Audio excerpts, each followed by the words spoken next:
আমি যদি এখন অ্যামাজন কিন্ডেল আবার শুরু করতাম তাহলে কি করতাম? এই প্রশ্নটার উত্তর খোঁজার জন্যই সম্পূর্ণ ট্রেনিংটাকে আপডেট করে ফেলা।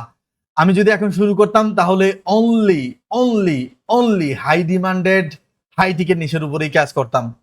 শুধুমাত্র হাই টিকেট নিশের উপরে কাজ করতাম। এবার এটা হতে পারে log book, journal, planner, colouring book, activity books যে কোনো কিছু।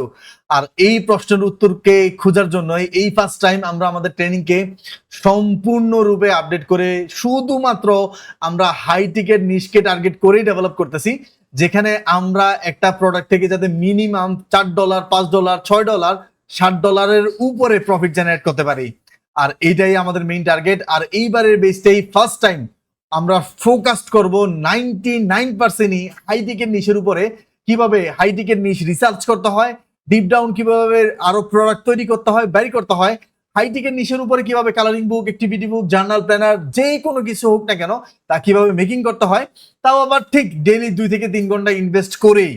এটাই আমাদের মেইন টার্গেট। আর ইনশাআল্লাহ এবার জার্নিটা মারাত্মক হতে যাচ্ছে। কারণ কি, হ্যাঁ, এবার একটা সব থেকে বড় আপডেট হতে যাচ্ছে।